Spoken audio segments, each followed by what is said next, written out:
Salam chers amis téléspectateurs, c'est un plaisir de vous retrouver dans la première et la seule émission qui donne le pouvoir à tous les artistes et à toutes les personnes qui évoluent dans le Grand Nord du Cameroun et qui œuvrent surtout pour le développement du Grand Nord du Cameroun. Nous sommes en octobre et certainement c'est le Octobre Rose et nous voudrons profiter également de l'occasion pour célébrer toutes les femmes qui sont dans le Grand Nord du Cameroun et toutes les femmes du Grand Nord du Cameroun. D'ailleurs, ce mois a été marqué par la journée internationale de la femme rurale. Nous pensons à toutes les femmes des zones rurales du Cameroun et particulièrement celle du Grand Nord du Cameroun. On a également célébré en début de mois d'octobre la journée internationale de l'alimentation. Elles sont nombreuses qui travaillent pour le développement économique et alimentaire dans le Grand Nord du Cameroun. Nous avons une pensée pieuse à votre endroit ce soir dans cette émission. Et dans cette émission, chers amis téléspectateurs, nous recevrons une dame qui a la main sur le cœur. Elle est entrepreneur. Elle a décidé d'apporter son soutien à l'éducation et à l'encadrement de la jeunesse dans le Grand Nord du Cameroun. Elle est la promotrice de l'orphelinat Oasis du Sahel. Tout récemment, elle vient de mettre sur pied une université privée. Et dans le Grand Nord du Cameroun, elle fait partie des premières femmes à entreprendre à ce grand niveau. Elle sera notre invitée guest dans la séquence guest de la semaine. Et dans la séquence découverte, nous irons rencontrer Monsieur Enoch. Il est le président directeur général de la société énergétique Sahel Énergie. Il nous parlera de cette entreprise qui a vu le jour il y a quelques années seulement dans le Grand Nord du Cameroun. Oui, la buzz, c'est tout de suite et maintenant.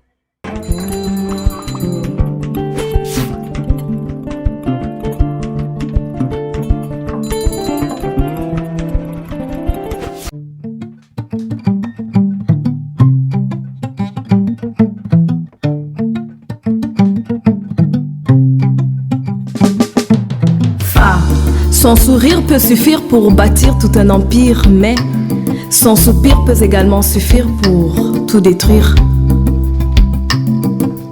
Femme, d'une beauté inégalée, elle est la mère de l'humanité. Quand on parle d'unité, elle est là pour rassembler et protéger. Femme, tout objet qui charme ou rêve tient des femmes sa clarté. La perle blanche sans Ève, sans toi, ma fière beauté. Amina est Peul, soumise et charmante, oui, elle est belle. Dans certains cas, elle se libère, elle se rebelle. Elle pose sa calebasse, agit quand elle se lasse. Elle efface en tasse ce qui la tracasse en une masse. Femme, toujours assise dans sa case, avec l'argile fragile de Figuil, elle fabrique de petits vases. Maï n'a pas le choix, être fille tout pourri, c'est respecter une certaine loi. Après la pluie, aller au champ, alors elle pose sa houe et elle chante.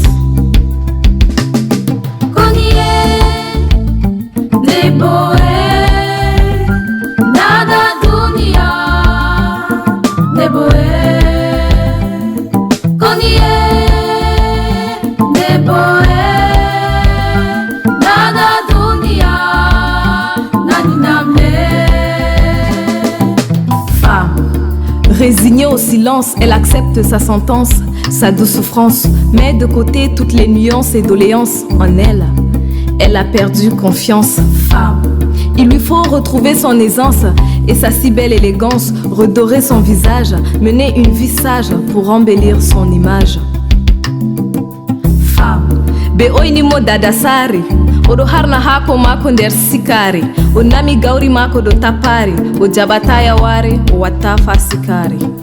Femme, je n'ai pas oublié la mère d'où je viens. Celle qui autour de moi m'a appris à faire le bien. Elle est celle qui embrasse en tasse, qui trace et retrace le chemin pour que nul ne trépasse.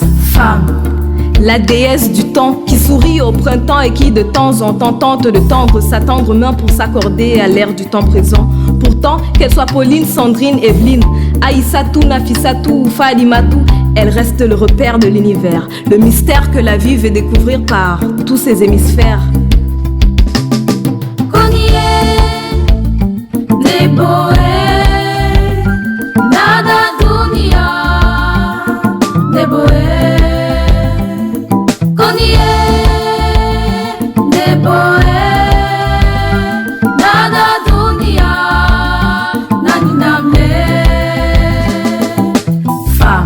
Oui, c'est à elle que j'adresse ces quelques vers. Elle est celle qui partage son savoir-faire et être sans se soucier de son paraître. Par sa douce voix, elle est duc, elle se veut duchesse de son duc. Elle n'a pas besoin qu'on lui fasse de l'ombre ou qu'on l'encombre.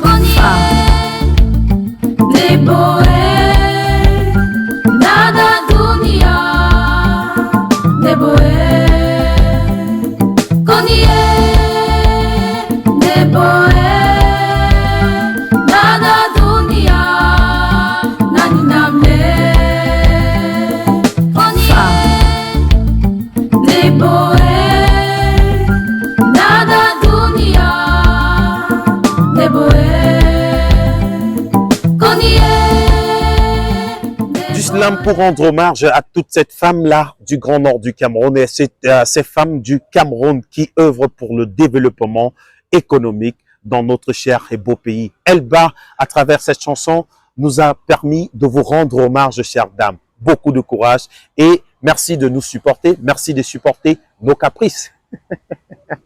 Allons, entrons tout de suite et maintenant dans la séquence de l'invité guest avec Madame Firida Falaina, épouse Ara. Oui, elle est notre invitée de la semaine. Elle a la main sur le cœur. Elle travaille pour l'encadrement et l'éducation des jeunes dans les régions septentrionales du Cameroun. Vous avez certainement souvent entendu parler d'elle. Qui elle est? C'est tout de suite et maintenant dans le fauteuil de l'invité de la semaine. Salam alaikum wa rahmatullahi wa barakatuh, Adja. Alaikum salam wa rahmatullahi ta'ala wa barakatuh, Monsieur Ibrahim.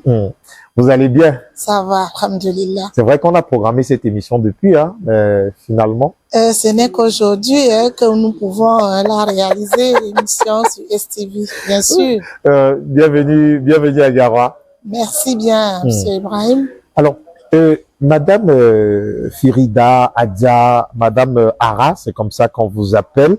Vous êtes quand même l'une des femmes les plus importantes du Grand Nord. C'est que si ça ne dépendait que de vous, on ne devrait pas le dire. Mais bon, c'est nous qui, nous délaisterions le voix et puis on décide de penser que c'est comme ça. Alors, dites-nous, on voudrait savoir qui est Madame Firida, épouse Ara. Merci, Monsieur Ibrahim. Madame Firida est une femme du Septentrion. J'allais dire une fille du Septentrion, originaire du Mayo d'Anaï. Je suis née et grandie à Garoua où j'ai fait mes études primaires et secondaires. Je suis allée à l'université de Ngaoundéré où j'ai obtenu mon master en économie. Je me suis mariée à Monsieur Ara qui est de l'extrême nord comme moi, originaire du Mayo d'Anaï également, qui est basé à Maroua. Et c'est à Maroua que Firida, Madame Ara ou Hadja Firida a pu se faire reconnaître, a pu se faire exprimer, a pu se mettre du côté des personnes que vous invitez aujourd'hui sur votre chaîne, dans votre émission. Donc, je suis une mère, je suis une femme, je suis une entrepreneur sociale. Je suis une responsable au niveau de l'administration centrale. Je suis une responsable politique. Bref, Hadja Firida a plusieurs casquettes.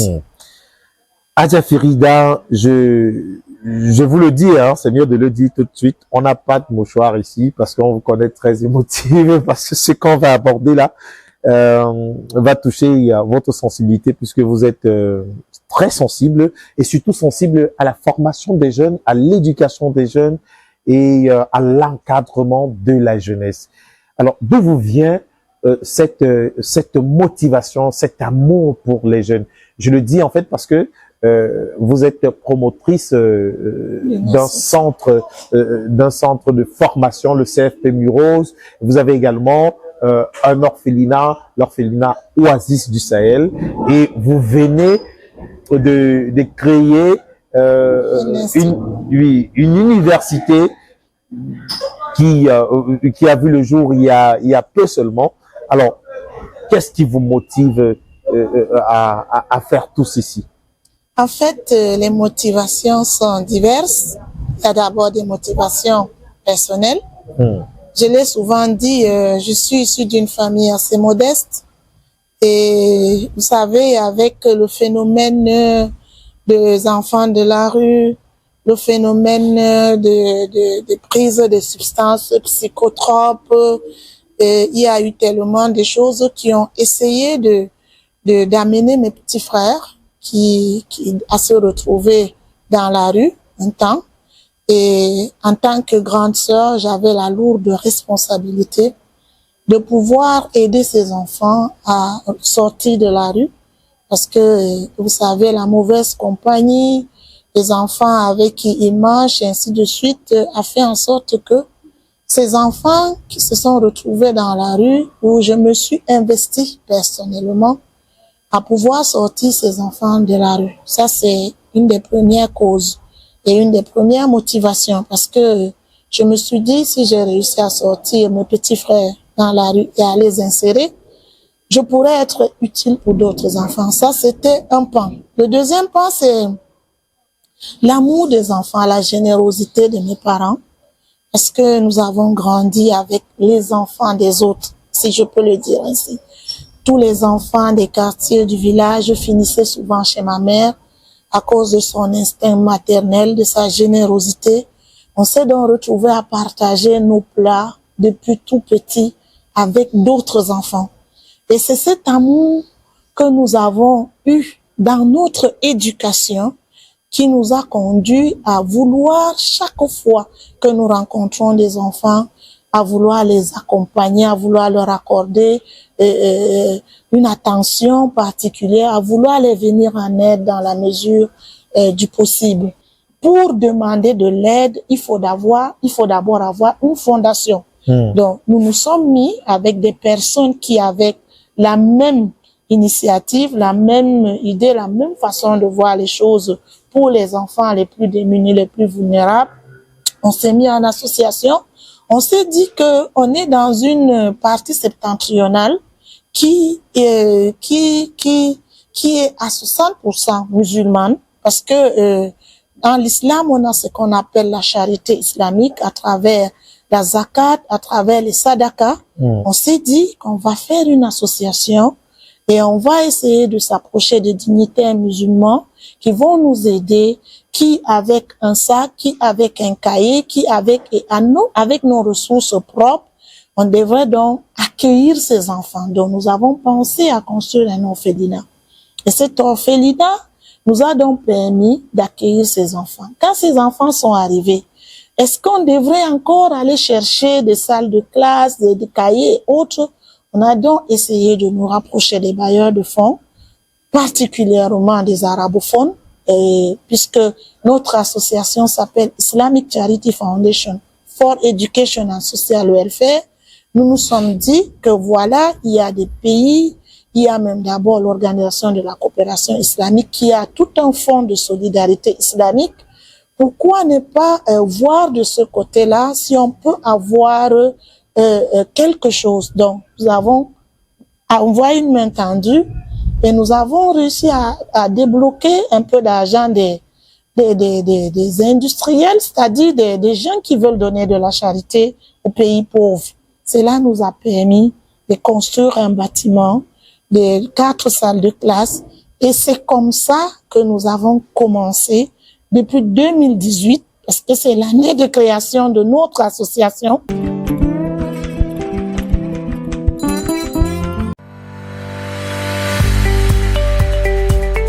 Vous Vous êtes titulaire d'un baccalauréat de l'enseignement secondaire général, l'Institut universitaire d'agriculture, de transformation industrielle et de finances de Marois vous offre l'opportunité unique de bâtir l'avenir de vos rêves. L'UATIF propose des formations en production animale et végétale, agro-industrie, entrepreneuriat agropastoral, économie rurale, aquaculture, conseil agricole et finances. Avec ses amphithéâtres modernes, ses laboratoires équipés, son champ expérimental de 10 hectares, ses étangs piscicoles, une mini-cité universitaire et unité de production. Vous bénéficiez d'une formation complète, pratique et tournée vers l'emploi. À la fin de votre formation, vous êtes prêt à créer votre propre entreprise ou à décrocher un emploi sûr et stable. Inscrivez-vous dès maintenant pour ne pas manquer cette chance.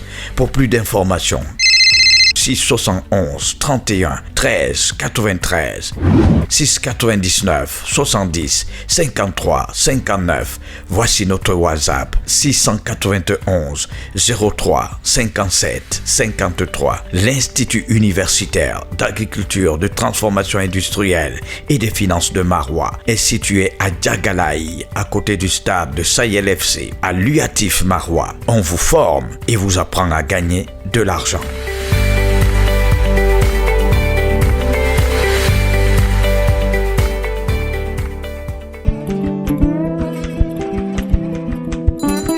Ce jour où on enregistre cette émission marque un tournant décisif dans votre engagement pour l'éducation dans le Grand Nord du Cameroun, parce que je sais, ça me réjouit de savoir que j'ai été quelque part au début de cette belle aventure avec l'Institut universitaire d'agriculture, de transformation industrielle et des finances, UATIF, qui vient de voir le jour et qui vient de signer un gros partenariat avec l'Université de Garoua. C'est magnifique. Alors, cette université, comment est-ce que ça arrive? Comment est-ce que l'idée vous...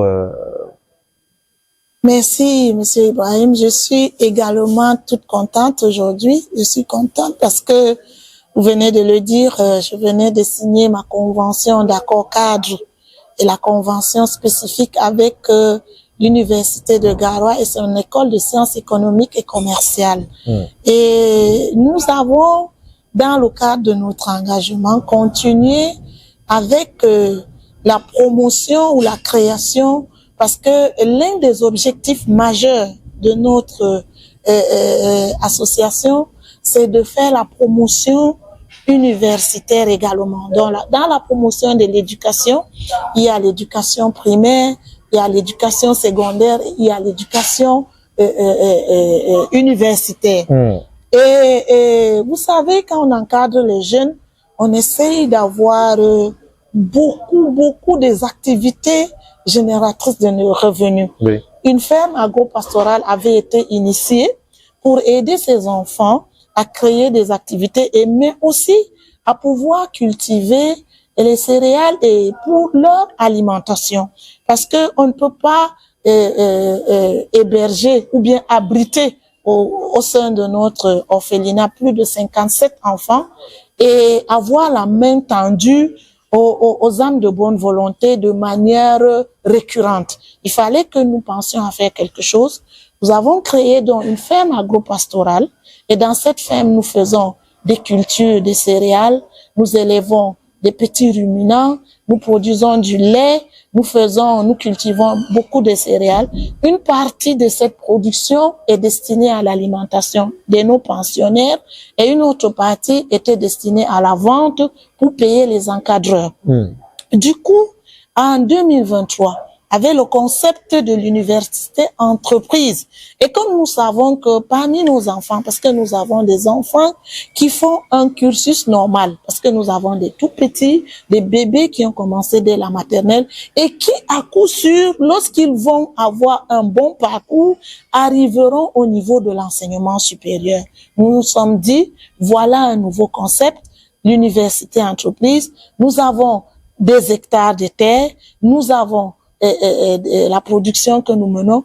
Est-ce que avec ce concept au niveau de notre ferme agro-pastorale, nous n'allons pas pouvoir créer un institut universitaire d'agriculture, de transformation industrielle et des finances pour non seulement aider les autres jeunes de la partie septentrionale du Cameroun, mais aussi en particulier nos jeunes pensionnaires qui sont en train d'arriver, qui sont en train de grandir, qui ont besoin d'arriver au niveau de l'enseignement supérieur. Lorsque nous nous sommes rapprochés donc du MINETA, MINESUP, il a trouvé notre idée très géniale et il a demandé à ce que notre autorisation soit signée de manière spéciale. Nous avons une autorisation en 2024 de création et d'ouverture de cet institut universitaire et nous avons entrepris des démarches pour pouvoir avoir des partenaires parce que un IPES, un institut privé d'enseignement supérieur ne peut pas fonctionner lorsqu'il n'a pas une tutelle. Nous avons donc nous avons commencé les démarches administratives et aujourd'hui, c'est un jour heureux pour nous, un jour où l'aboutissement de nos démarches pour ce qui concerne l'université de Garoua aboutit. Nous venons de signer la convention d'accord cadre de tutelle avec l'université de Garoua et la convention spécifique avec l'ESSEC de Garoua qui va signer dorénavant nos diplômes, qui va nous accompagner, qui va renforcer les capacités de nos enseignants et de nos étudiants et qui va nous aider à être une université au niveau de la partie septentrionale, une université à part entière parce que c'est une première d'université entreprise, une université au sein de laquelle des activités entrepreneuriales à travers sa ferme agro-pastorale sont menées. UATIF, comme je le disais tantôt, c'est 3 écoles. UATIF, c'est, vous entendez, UATIF, c'est Institut universitaire, agriculture, de transformation industrielle et des finances. Les 3 écoles qui constituent UATIF sont l'école d'agriculture. À l'école d'agriculture, nous formons des ingénieurs. Nous formons des techniciens. Nous formons des ingénieurs, des techniciens, même des exploitants agricoles. Parce que nous avons voulu être une université inclusive. C'est-à-dire, au sein de l'université, on prend tout le monde. On offre des formations à la carte, puisque tantôt je parlais de la paupérisation qui caractérisait notre région. Je voudrais donner la chance à tout le monde à UATIF. Et comme nous avons des terres arables, il faut donner de l'amour parce que aujourd'hui en Afrique, la seule activité qui va facilement vous donner 1 million, c'est l'agriculture. Et avec l'agriculture aujourd'hui, parce que l'agriculture n'est plus compliquée comme avant, nous avons la possibilité de faire venir, parce que nous avons des partenaires chinois, des petits gadgets, des petits tracteurs à moindre coût qui permettent à un étudiant, parce que nous avons également des champs d'expérimentation, pendant qu'il étudie, il a son périmètre, ça lui permet de faire ses champs. Ça lui permet nous avons également des laboratoires et des ateliers de transformation à travers notre école de transformation industrielle et de transformer ces produits-là issus de l'agriculture. Et maintenant, la 3e école, c'est l'école de commerce et l'école de finances et de gestion. Parce que c'est tout un processus que nous avons mis sur pied à travers notre ferme agro-pastorale, à travers nos usines, à travers nos boutiques, parce que chaque étudiant qui viendra s'inscrire dans l'une de nos 3 écoles va faire tout ce que nous avons. C'est-à-dire, vous vous inscrivez dans une école, vous apprenez à faire les choses que les 2 autres écoles font. Parce que lorsque vous produisez, vous pouviez transformer, vous pouviez commercialiser. Et pendant que vous êtes à l'école, vous arrivez à faire les 3, à combiner les 3 choses. Voilà déjà notre particularité. La deuxième particularité, à travers nos 3 écoles, qui sont l'école d'agriculture, de transformation industrielle, de finances et de gestion, un étudiant qui s'inscrit à UATIF peut apprendre également à créer son entreprise parce que à travers notre fait, il est déjà prêt. Avant d'aller en stage dans une autre entreprise, il est prêt, il est opérationnel parce que il a su allier les études théoriques aux études pratiques. Au sein de l'université, nous avons une grande ferme agro-pastorale, des grandes usines. Nous produisons ce que nous devons consommer et nous allons consommer ce que nous allons produire. Et nous sommes déjà dans la politique de l'impôt-substitution et nous voulons donc que les jeunes sachent que il y a une école à Maroua, une école qui a 3 écoles, qui a une ferme agro-pastorale, qui produit du lait végétal et animal, qui fait le fromage, qui fait des pains à base de nos farines locales, qui fait, ça dit, je ne sais pas, peut-être qu'il faudrait qu'un jour on réalise une émission à UATIF pour essayer, parce que il faudrait pas que les téléspectateurs se doutent de ce que nous sommes en train de dire, mais il faudrait qu'un jour, Monsieur Ibrahim Khalif, que vous arriviez à venir présenter auprès de nos vaches laitières une émission sur Voyez la Buzz pour prouver aux gens que on peut faire une émission en buvant du lait frais, extrait de nos vaches. Inch'Allah. Et nous allons les transformer. Et nous sommes comme ça. Avec 3 grandes institutions universitaires qui sont nos partenaires. C'est là aussi il faut rassurer les étudiants. Nous sommes avec l'École nationale polytechnique parce que le chef de l'État a demandé que tous les jeunes commencent à faire l'entrepreneuriat.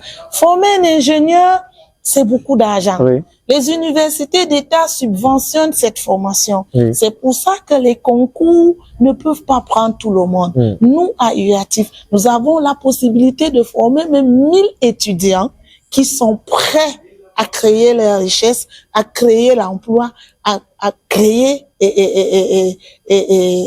de l'émergence, c'est-à-dire à contribuer à l'émergence de notre pays. Alors, Adia, comment est-ce que vous faites pour concilier votre vie de professionnelle et votre vie personnelle? En fait, c'est un gros travail. C'est vrai que c'est de l'organisation, mais c'est, en fait, je sais pas comment. Est-ce que c'est pas l'occasion de faire un coucou à Monsieur Ara? C'est lui-là même qui, tout le temps, me demande, tu ne dors pas? Parce que je passe des nuits blanches. Je lui demande comment je fais. Quand je le vois dormir, comment toi tu fais pour dormir? Il me dit, il faut créer le vide dans ta tête. Mais malheureusement, je n'arrive pas à créer le vide dans ma tête parce que je suis une femme au foyer. Je suis une femme au cadre de l'administration centrale. Je suis une femme entrepreneur et j'ai tellement de choses dans ma tête que je suis obligée d'organiser, c'est-à-dire ma vie, pour que une partie n'interfère pas sur l'autre.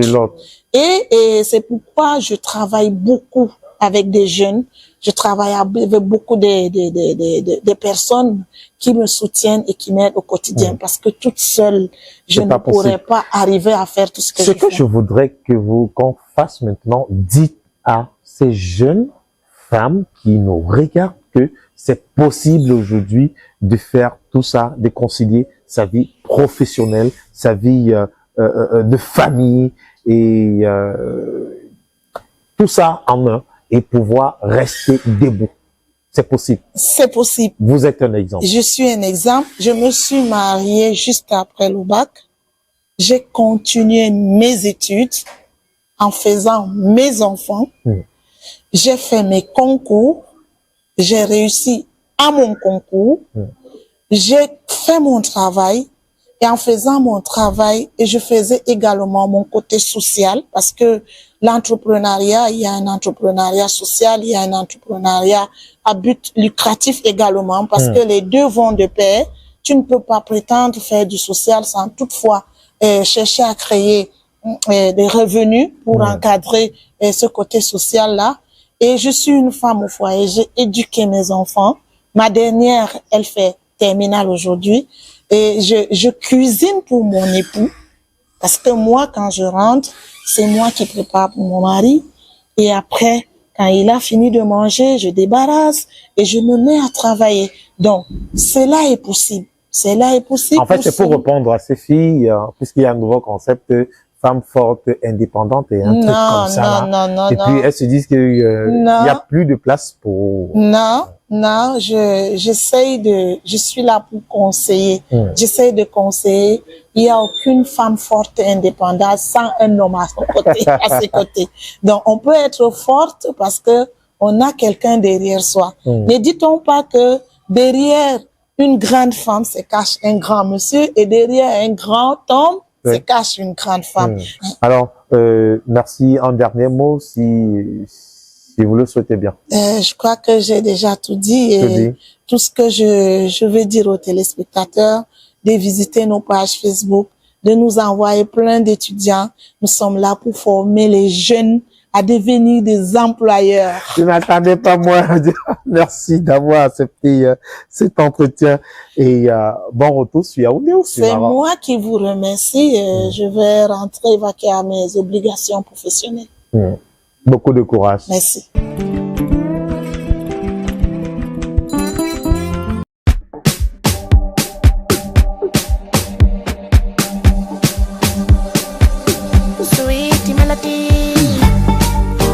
Au cœur de la ville de Garoua, précisément dans le quartier Home de Hadia, est née la maison de l'art culinaire Saveur Sahélienne.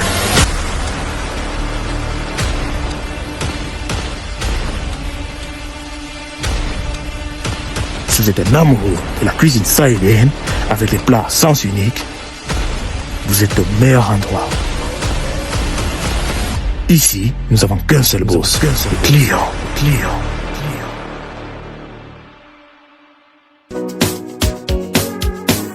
Saveur sahélienne. Saveur sahélienne. Chez Saveur sahélienne, nous n'avons qu'un seul boss, le client.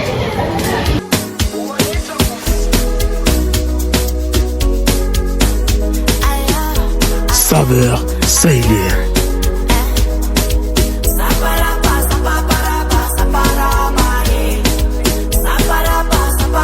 Saveur sahélienne.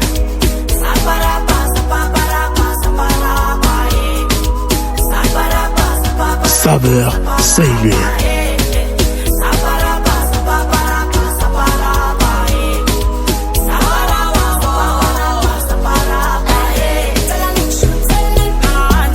Saveur sahélienne.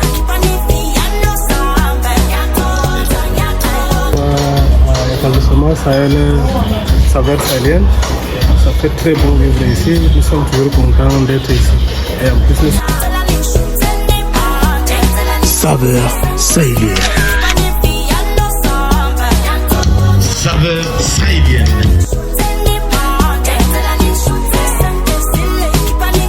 Saveur sahélienne.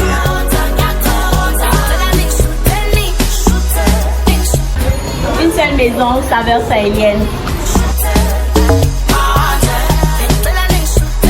Saveur sahélienne.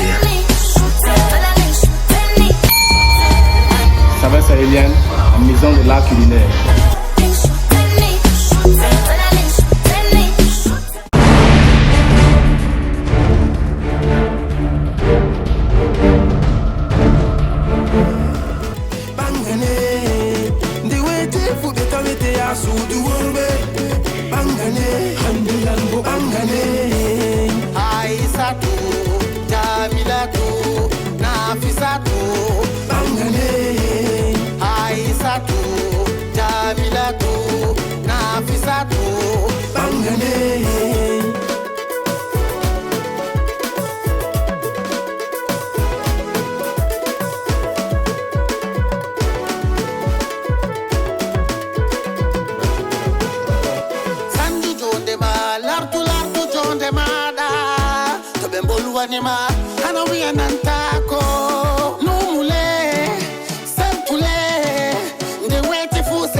Balanjagene bangal Umerum na fete wanchuru do labi Bangane, bangane Ndiwete fu beta wete asudu urbe Bangane, handi albo bangane Aisatu, Jamilatu, Nafisatu Bangane Aisatu, Jamilatu, Nafisatu Bangane. Comment on te parle, tu ne veux pas écouter. Mami, c'est El Jindaber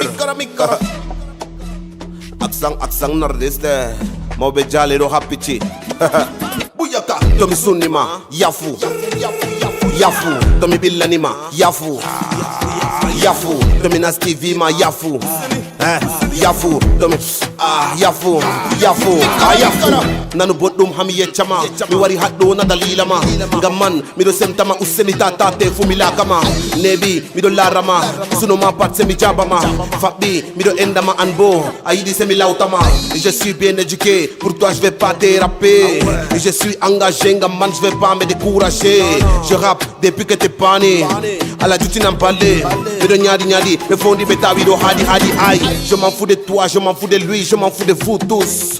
Venez en temps, arrivez en groupe, je vous faut que tous en partent tous. Pero, Migilangeru, Larambodum Nami Fatiru, aïe, Misobajo Jabiru, Sareya Mina Lungu Kilaru, ha, Tomi Sunima, Yafu, Yafu, Tomi Billanima, Yafu, Yafu, Tomi Nasti Vima, Yafu, Yafu, Tomi, Yafu, Yafu, Yafu, Barka Allah, Ahudi Yambala.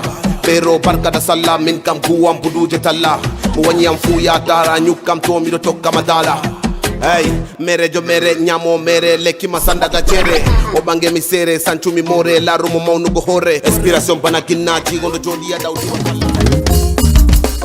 Matawi pada titin dasaruma robe hayesu ma bader irabe ma gotto fere fuwa titin da abdama ayya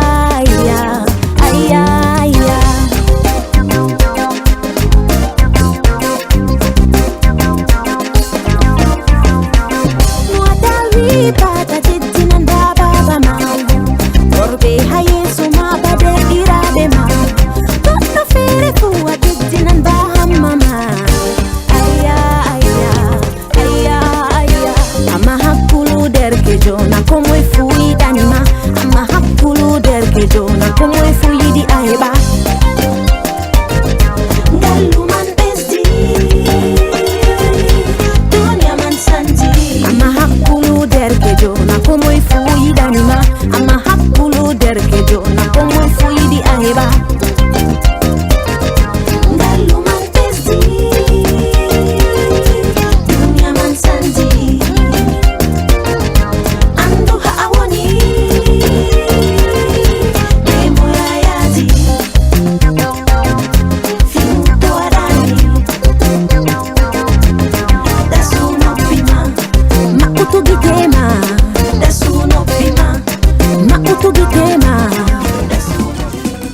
Jimma, Coco Anyami, Horema no Yila, Semti, Derbiko, Akchugum Nafata, Merare, Mutugo Nafata. Tu es jeune, tu as de l'avenir, ne le gâche pas pour de la drogue, faut te contenir. Kame ena metefe, Edu kame sikafe, Dodena, Dakadena, Yanete Memeziande, Kuma donna nder Gollobero, Amana warti ledana.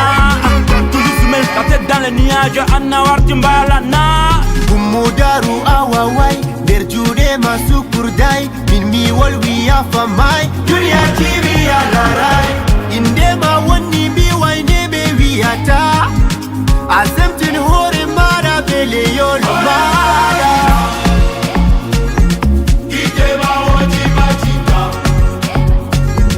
aroya aroda data ai atuta margora.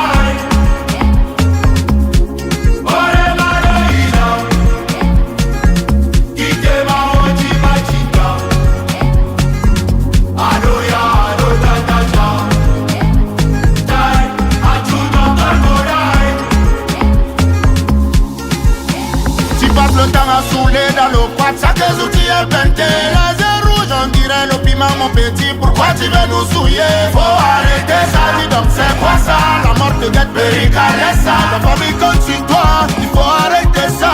Le soukouda, il est pas bon. Atei se bro, leave the drama, no be good for your health. What you from now, don't tell them. I don't really need to be a tefi, ma giga low. But what do you ma? Eba efta orema. What do you ma bate na makaifaji? I was in dama, asili doma. My brother think about your future.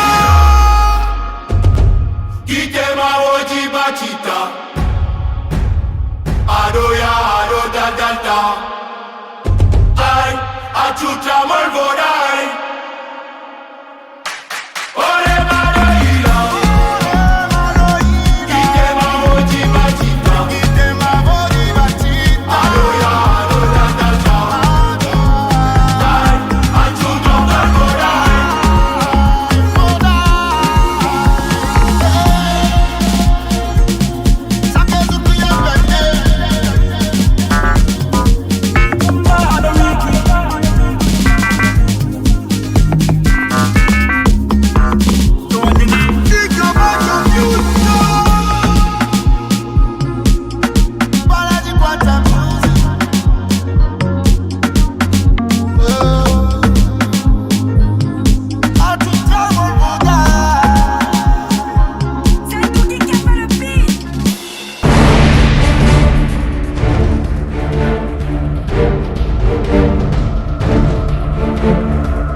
Allez, vous aussi, chers amis téléspectateurs, vous pouvez nous envoyer votre playlist via les contacts qui s'affichent au bas de l'écran et votre classement sera pris en compte. D'accord? Et vous pouvez également utiliser ces numéros-là pour nous contacter, pour nous faire vos projections, pour nous faire également vos projections par rapport à vos entreprises.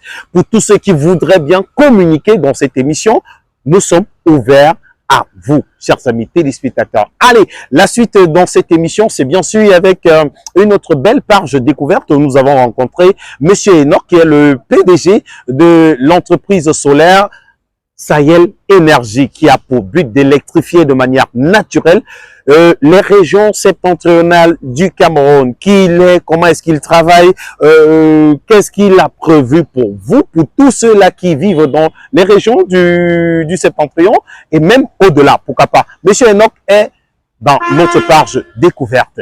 Regardez ça et certainement, peut-être derrière, on en parle juste un petit peu.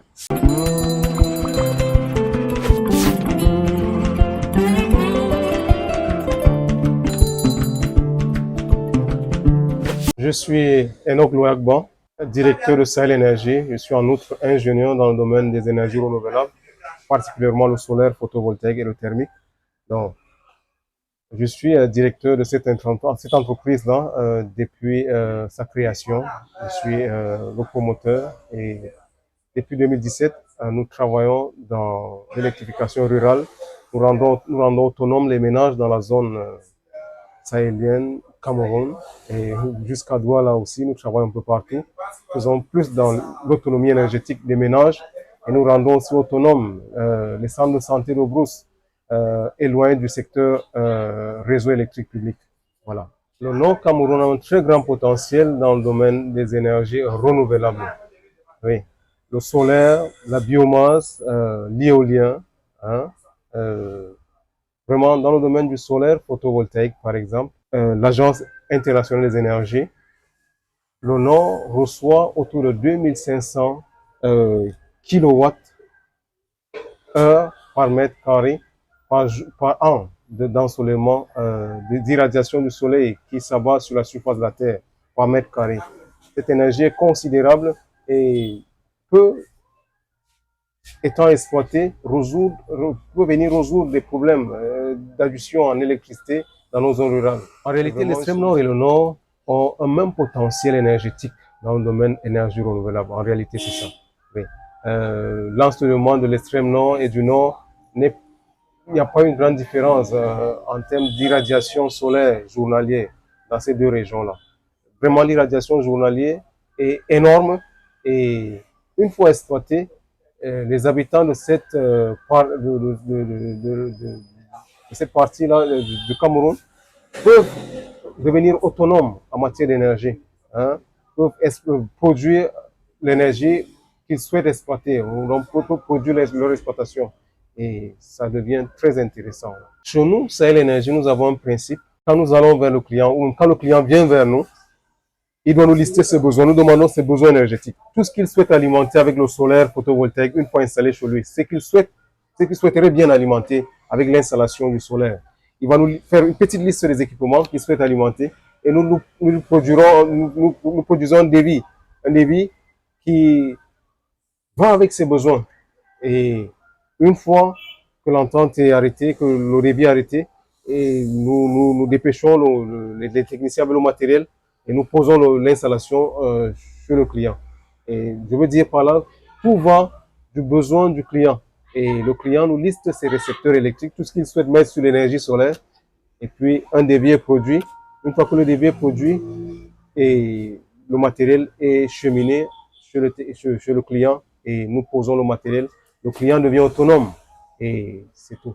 Il faut le dire, les énergies renouvelables, c'est une énergie très adaptée aux ménages, plus adaptée aux ménages. Hein? Les ménages ont des besoins en énergie léger. Voilà. Leurs besoins se limitent à l'éclairage, à la ventilation, à être informés dans le téléviseur et les radios et tout ça. À la limite, à tourner un climatiseur, par exemple. Donc, les énergies renouvelables, c'est un type d'énergie qui vient résoudre essentiellement et de manière facile ses besoins légers en demande énergétique. Oui. S'il faut maintenant produire l'énergie solaire pour rendre autonomes les usines, peut s'avérer, je veux dire, peut-être difficile. Hein? Oui. Les énergies renouvelables sont plus adaptées aux besoins de ménage. Et s'il faut pas des usines, peut-être des usines qui consomment, qui ont des basses consommations. Oui. Pas des usines qui demandent des grands courants, ça peut s'avérer compliqué. Comme je le disais tout à l'heure, nous rendons plus autonomes, nous travaillons plus avec les ménages et aussi avec des entreprises qui souhaitent l'autonomie énergétique dans leur site. Oui. Nous avons beaucoup travaillé avec les ménages, comme je le disais. Nous rendons autonomes les ménages, surtout les ménages éloignés du secteur du réseau électrique public. Nous recensons leurs besoins énergétiques et nous posons les panneaux solaires. Nous rendons autonomes ces ménages-là. Nous avons aussi beaucoup travaillé avec les centres de santé de Brousse. Les centres de santé éloignés du secteur du réseau électrique public. Nous avons... on peut avoir quelques noms? Le centre de santé de Hupu, par exemple, c'est dans le Mauchanaga. Nous avons travaillé avec le centre de santé de Maël Poli. C'est non loin c'est dans le Mayoulou. Hein. Nous avons travaillé avec le centre de santé de Babouri, par exemple. Tout ça, c'est dans le Mayoulou. Nous avons travaillé avec beaucoup de centres de santé éloignés du secteur du réseau électrique public. Et nous avons réussi à rendre autonomes ces centres-là. Parce que la prise en charge des patients la nuit, c'est vraiment très délicat. Quand on n'est pas du tout éclairé, quand il n'y a pas le moindre éclairage, c'est compliqué. Ces centres sont venus vers nous. Nous sommes allés, nous avons recensé leurs besoins énergétiques. Nous avons posé les panneaux. Et depuis des années déjà, ces centres fonctionnent de manière autonome. Ils ont une énergie propre à eux. depuis 5 ans déjà, ces centres fonctionnent de manière aisée. Prennent soin des patients avec beaucoup d'aisance. Ici à Sahel Énergie, nous avons un principe. Quand nous posons une installation solaire dans un ménage, nous demandons aux responsables du ménage de nous donner un jeune conforme à la maintenance légère de l'installation faite. Donc ce jeune va s'occuper du nettoyage des panneaux, de dépoussiérer les modules installés. C'est plus ça. La grande maintenance des systèmes à énergie solaire, c'est nettoyer, dépoussiérer complètement les panneaux, permettre à l'ensoleillement de pénétrer normalement les cellules solaires pour une production continue. C'est ce qui est fait. Mais, disons, les installations solaires à long terme ont des maintenances. Il y a des batteries à renouveler chaque 4 ans. À chaque 4 ans. Nous posons, chez nous, on a des batteries au lithium, on a des batteries au gel aussi. Les batteries au gel ont des durées de vie allant de 3 ans et demi à 4 ans. À chaque fin de cycle, il faut renouveler ces batteries-là. Et donc, les accumulateurs, là, qu'on renouvelle à chaque fois. Oui. Aujourd'hui, on a des batteries au lithium qui ont des durées de vie plus grandes, hein, qui peuvent aller à 15 ans, 10 ans de durée de vie. Et là, c'est une garantie encore plus, c'est une efficacité, un apport de plus. Voilà, dans le domaine de l'énergie renouvelable. Les installations solaires faites par Sahel Énergie ont toujours eu des garanties. Oui. Les garanties sur l'ensemble des équipements sont données sur 12 mois. 12 mois. Et ça dépend ça dépend de la taille de l'installation, toujours. Mais au moins 12 mois, ça c'est la garantie. Quand on dit garantie, c'est que lorsqu'il y a moins de soucis sur l'ensemble des modules, l'un des modules a moins de soucis, on remplace le module et on permet au client de continuer son exploitation sans aucun souci. Donc, oui. Donc, les garanties sont données à 1 an et voire plus. Voilà. Les garanties sont vraiment différentes des durées de vie des modules. Les durées de vie, c'est jusqu'à 4 ans, voire plus. Voilà, c'est un peu ça. À Sahel Énergie, nous n'avons pas de limite. Nous travaillons partout sur l'étendue du territoire. De Douala à Koussiri, nous avons fait des installations partout depuis 2017. Nous travaillons partout. Partout où besoin est, nous nous rendons. Nous venons avec nos matériels, c'est le matériel de garantie. Nous posons le matériel avec des garanties à la fin de l'installation. Et nos clients ont toujours été très satisfaits. Et nos installations depuis 2017 sont encore fonctionnelles jusqu'ici, dans plusieurs localités. Ceux qui souhaiteraient faire dans l'autonomie énergétique, ceux qui souhaiteraient rendre autonome leur ménage, avoir des systèmes d'adduction en eau potable autonome, les châteaux solaires par exemple, ou même avoir des systèmes d'éclairage public au solaire photovoltaïque, vous pouvez contacter Sahel Énergie. À Garoua, nous sommes situés face au centre de promotion de la femme, sur l'axe 2 voies Yélois, face au centre de promotion de la femme. Nous avons une adresse email aussi, hein, qui sera communiquée tout à l'heure. Et notre numéro de téléphone marche aussi. Le numéro de téléphone de l'entreprise est fonctionnel. Nous répondons à tous les besoins d'autonomie énergétique et nous pouvons rendre service partout où besoin y est. Voilà.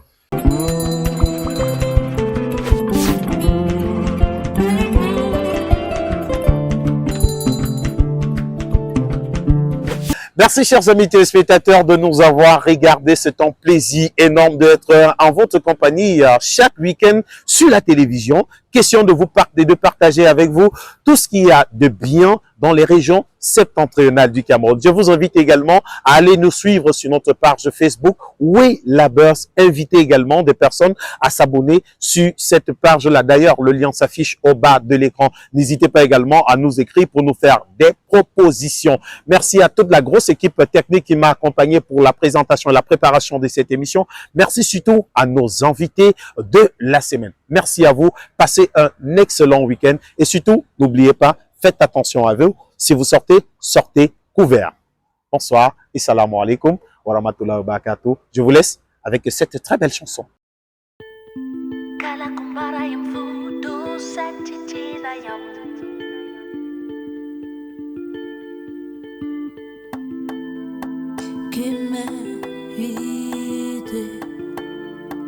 Bangten gendam Django and one that I go find